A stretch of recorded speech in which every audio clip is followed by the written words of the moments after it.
नमस्कार, स्वागत है आपका रिपब्लिक भारत का डिजिटल प्लेटफॉर्म पर। मैं हूं आपके साथ अनामिका पांडे। हज यात्रा शुरू हो गई है और सऊदी अरब पहुंचने वालों की संख्या, ये फहरिस्त भी लगातार लंबी होती जा रही है, बढ़ती जा रही है।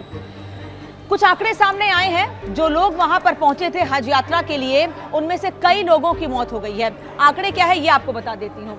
बताया जा रहा है कि गर्मी के चलते हीट स्ट्रोक से 1300 लोगों की मौत हो गई है। जी हां, 1300 लोग गर्मी की चपेट में आने से उन्होंने दम तोड़ दिया है और ओवरऑल 2700 लोग गर्मी की चपेट में आए हैं। कई लोग इनमें अस्पताल में भर्ती हैं और उनकी हालत गंभीर बताई जा रही है। मरने वालों में सबसे ज्यादा आंकड़ा, सबसे बढ़ा हुआ आंकड़ा जो है वो मिस्र के लोगों का है। 600 से ज्यादा लोग, या यूं कहें 650 से ज्यादा लोगों की मौत हो गई है तो गलत नहीं होगा। मिस्र के 650 लोग गर्मी की चपेट में आए हैं, हीट स्ट्रोक की चपेट में आए हैं, जिससे उनकी मौत हो गई है। इंडोनेशिया के लोग जब वहां पहुंचे तो 199 लोगों की हीट स्ट्रोक की वजह से, हीट स्ट्रोक की चपेट में आने से मौत हुई है। और तीसरा नंबर भारत का है।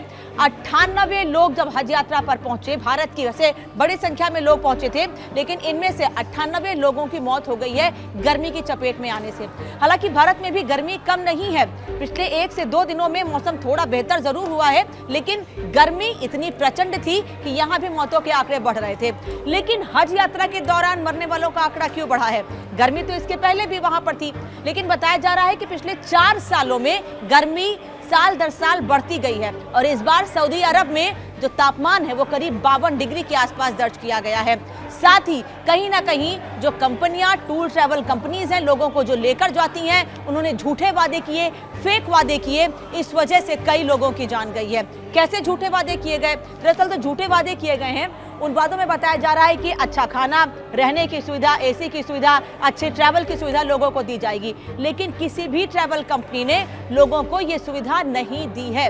और एक और आंकड़ा चौंकाने वाला सामने आया है, वो ये कि जिन लोगों की मौत हुई है उनमें अधिकतर लोग बिना वीजा के वहां पर पहुंचे थे, जबकि हज यात्रा में जाने के लिए वीजा की जरूरत होती है। वीजा लेना पड़ता है आपको, तभी हज यात्रा के लिए जा सकते हैं। आपका प्रॉपर बॉडी चेकअप भी इसके लिए होता है। लेकिन इनमें कई लोग थे जो बिना वीजा के गए थे और कई लोग ऐसे थे जो टूरिस्ट वीजा पर गए थे, घूमने के लिए गए थे और हज यात्रा करने के लिए पहुंच गए।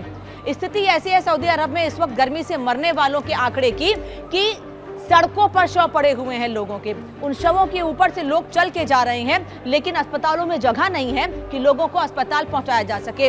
स्थितियां तो इतनी गंभीर हो गई हैं कि कई बार लोगों को सड़क पर ही प्राथमिक उपचार देकर अस्पताल में किसी तरीके से भर्ती कराया जा रहा है। तो ये स्थिति इस वक्त सऊदी अरब में है। एक तरफ गर्मी इतनी ज्यादा है, वहीं दूसरी ओर हज यात्रियों की बढ़ती संख्या परेशानी बढ़ा रही है उन हज यात्रियों की जो बिना किसी तैयारी के और टूर ट्रैवल कंपनीज के झूठे वादों में आकर वहां पर पहुंच रहे हैं। तो ऐसे में हम भी लोगों से अपील करेंगे कि अगर आप हज यात्रा के लिए जा रहे हैं और जिस कंपनी के थ्रू जा रहे हैं उसकी प्रॉपर चेकिंग कर लीजिए, उसके बारे में जानकारी हासिल कर लीजिए, नहीं तो ऐसे ही ये लापरवाही आपकी, आपके परिजनों की जान पर भारी पड़ सकती है। वहीं साथ ही इस मामले में मिस्र के सांसद की ओर से जांच के आदेश भी दे दिए गए हैं और ये कहा जा रहा है कि सऊदी अरब के प्रशासन से, वहां की सरकार से बातचीत कीजिए कि किस स्तर पर लापरवाही सामने आई है और जिन कंपनियों ने फेक प्रॉमिस किए थे उनकी भी जांच की जाए। अब इस पूरी जांच के बाद तस्वीर साफ हो जाएगी कि किसकी लापरवाही की वजह से लोगों की जान गई है, लेकिन सजा तो मिलनी चाहिए जिन्होंने इतने लोगों की जान को जोखिम में डाला